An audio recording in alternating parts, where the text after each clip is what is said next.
Carla, a ver. Leído, le he hecho saber quiénes son las partes en este debate. Sin perjuicio de su condición de víctima, le pregunto si tiene con ellas alguna relación de amistad, enemistad, es deudora, acreedora o alguna situación que le impida decir la verdad. No, ninguna. Bien.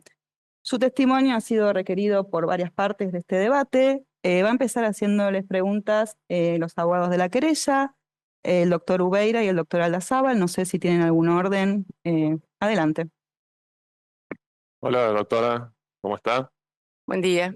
Buen día. Bueno, primero, como sabe, usted está declarando en calidad de víctima, con lo cual cualquier cosa que necesite nos lo puede pedir tanto a nosotros como al tribunal. Es importante que este sea un espacio también de contención. Nosotros vamos a hacerle una serie de preguntas, tanto el doctor Ubeira como yo, y la idea es empezar de atrás para adelante en el tiempo. Entonces, la primera pregunta que le voy a hacer es si en los meses previos al atentado percibió una exacerbación de la violencia política. Bueno, sí, es de público y notorio. Inclusive después de la pandemia, los episodios fueron increciendo. Recuerdo, por decir algunos, guillotinas en la Plaza de Mayo, bolsas mortuorias en la Casa Rosada, a mi casa en Juncal, Uruguay.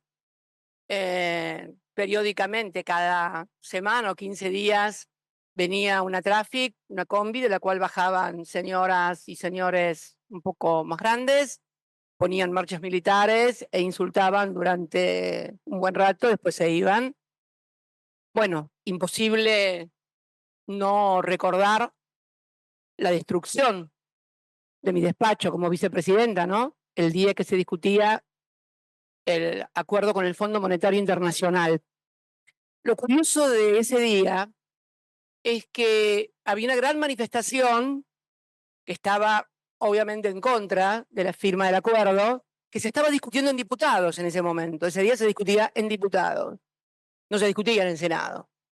Y era de público y notorio además la postura nuestra respecto de ratificar ese acuerdo, a punto tal de que el presidente del bloque había renunciado para no tener que votar afirmativamente, con lo cual era clara nuestra postura en contra.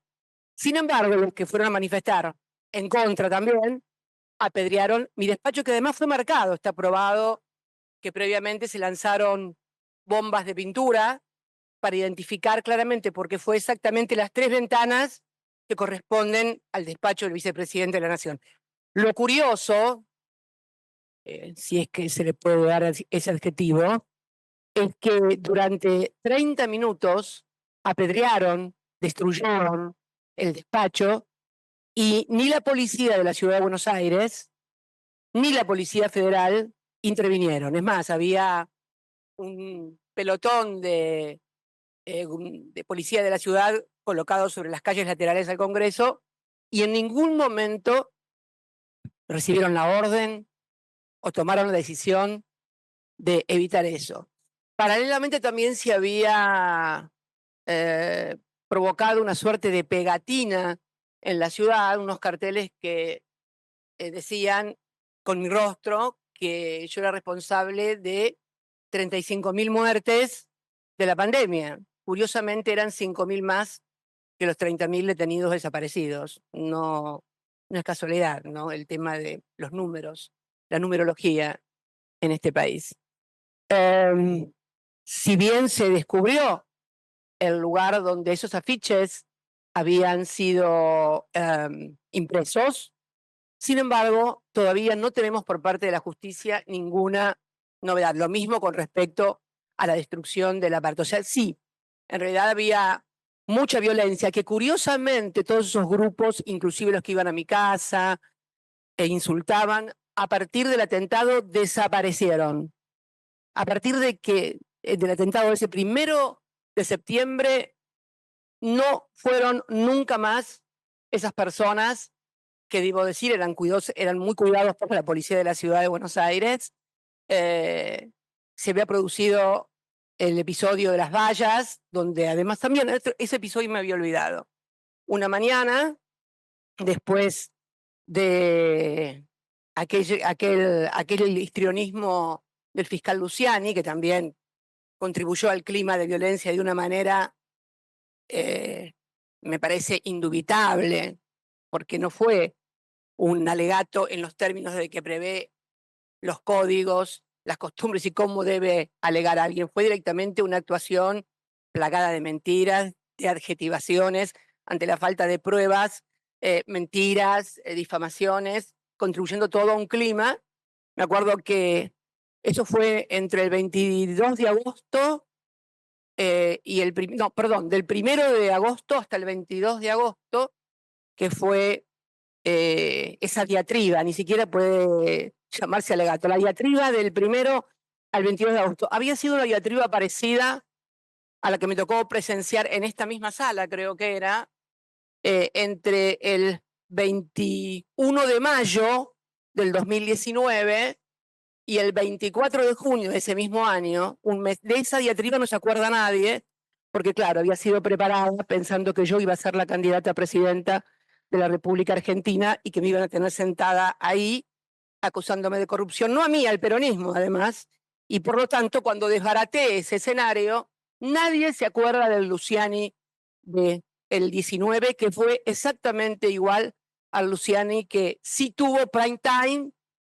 durante 22 días, que además lo hacía con pantalla partida, de manera tal que él hablaba y estaba a la puerta de mi casa, insólito, pero a la puerta de mi casa. Esto motivó que cuando finalizara fuera gente, de la gente que siempre iba y que era cuidada por la policía de la ciudad de Buenos Aires, a insultar y agraviar. Esto motivó también la diatriba del fiscal, que las personas que son militantes, simpatizantes, ciudadanos y ciudadanas que no estaban de acuerdo con lo que había pasado también se convocaran, y con mucha mayor cantidad de gente, multitudes, que día a día crecían. Esto, un día me levanto, yo sentía ruidos a la mañana, un sábado creo que fue, si mal no recuerdo, un sábado, sentía como que arrastraban cosas y me levanto y bueno, y estaba cercada por la policía de la ciudad en las famosas vallas, también un acto de violencia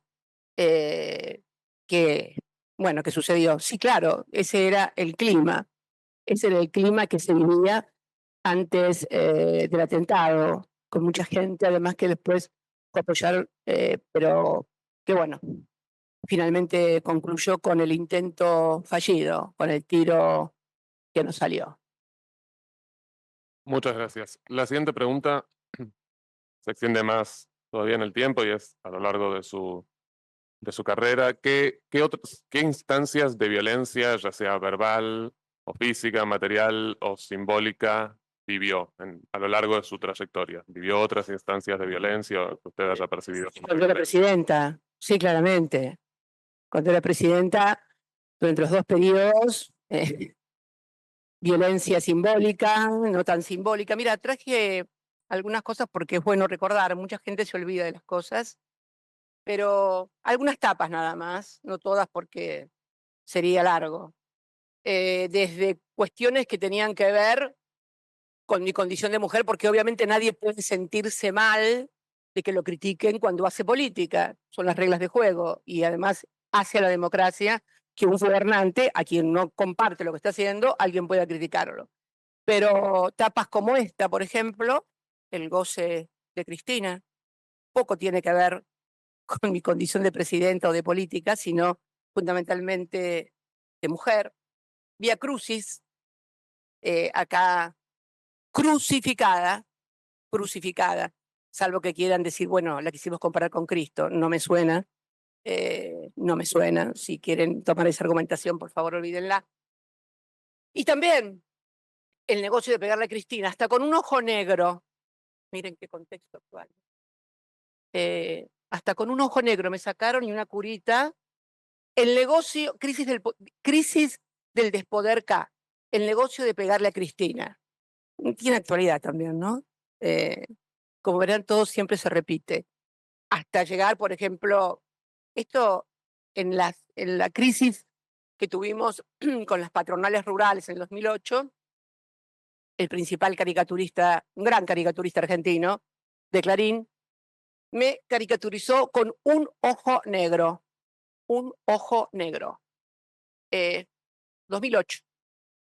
Me acuerdo que tuve una crítica por eso, porque es curioso, pero en ese momento, todos saben que yo no soy feminista, ¿no? Pero las feministas ninguna creyó que me estaban agrediendo por mi condición de mujer. Nunca, nunca, nunca nadie dijo nada sobre esto. Era la primera presidenta electa mujer. Sigo siendo la única mujer electa presidenta. Sufría estas agresiones en mi condición de mujer, sin embargo, y no es que reclame nada, simplemente marcar. Me acuerdo que cuando sucedió esa caricatura de Clarín, y esto es extensivo también al periodismo, ninguna de las mujeres periodistas que, si bien no comparten nuestra mirada política, dicen que yo me quiero hacer la víctima. No, no, no. No es una cuestión de querer hacerse la víctima. Son datos duros y objetivos. Y me acuerdo que en aquella oportunidad, cuando se produjo esa caricatura, yo tuve una crítica muy fuerte y hasta periodistas que podemos decir que tienen nuestra misma mirada política, lo defendieron a Sabat, que la deconstrucción del machismo en la Argentina y la misoginia no es una cuestión menor, se los puedo asegurar. Por lo tanto, sí, siempre estoy absolutamente, a ningún hombre presidente que lo subo y con algunas cosas más para decirles, lo caricaturizaron de esta manera o nunca, jamás, nunca. Nunca escuché decirle a un presidente tratado de machista o misógino, cuando en realidad muchos lo han sido y lo son, y lo son. Sin embargo, nunca he visto eso. Y reitero, por historia, por edad, bueno, no soy feminista, pero sí, fue una violencia simbólica, no tan simbólica, porque claro, cuando a la presidenta la ponen con un ojo negro, bueno, a algunos cuantos por ahí les gustaría pegarle, no pueden pegarle por una cuestión de que es la presidenta, pero sí, mucha violencia, siempre. Bueno, en algún sentido algo ya sugirió, pero la siguiente pregunta es, ¿a qué atribuye esa violencia y si piensa que esa violencia tuvo que ver también con sus posicionamientos políticos? Sí, pero claro, mujeres que hacen política hay muchas. Ahora, mujeres que toman la decisión de recuperar YPF, mujeres que toman la decisión de recuperar la administración de los recursos de los trabajadores, mujeres que toman la decisión de crear una asignación universal por hijo, una política universal para disminuir la pobreza y disminuirla. A ver, el Banco Mundial en el año 2012 dice que en la última década duplicamos la clase media. Sí, claro, desendeudamos al país, le pagamos al fondo. Sí, claro, hay una innumerable cantidad de políticas que tienen que ver con esa crispación que produce muchas veces a los poderes concentrados de la economía. Sí, sin lugar a dudas. ¿Qué tal, doctora? Buen día. Buen día.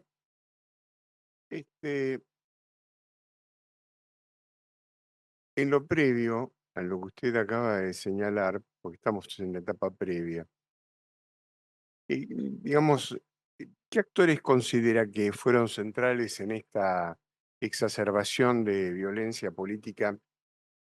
Y de allí que esta crítica al Poder Judicial, en cuanto al alegato de Luciani, que es públicamente conocido por todos, ¿usted lo considera como un desencadenante del atentado? Señora presidenta, Sí. me voy a oponer a la pregunta porque no hace al hecho en cuestión que se está ventilando aquí. No voy a hacer lugar a la oposición, doctor, en cuanto que la querella está preguntando por una situación de contexto con respecto a la cual se ha preguntado en todas las audiencias. Hasta ahora no advierto nada que amerite mi intervención o el impedir que se continúe con la pregunta. Dejo reserva de recurrir a casación. Sí, sin lugar a dudas. La pregunta era, perdón. Doctora, perdón. Le estoy contestando al doctor. Ah, Vamos a perdón, mantener el orden de la audiencia. Tengo presente, doctor, su reserva de casación. Adelante, doctor Ubeira, por favor. Bueno, eso. ¿Volver a preguntar, por favor? Sí, digamos, En el marco de las atribuciones de ese contexto, de esa exacerbación previo al atentado, este tema de lo judicial, de la acusación concreta de Luciani en las vísperas de todo esto, ¿se considera que es determinante? Y sí, sin lugar a dudas. Tengo entendido que además uno de los acusados... Bueno, así arranca la declaración de Cristina Fernández de Kirchner en el atentado que padeció, aquel atentado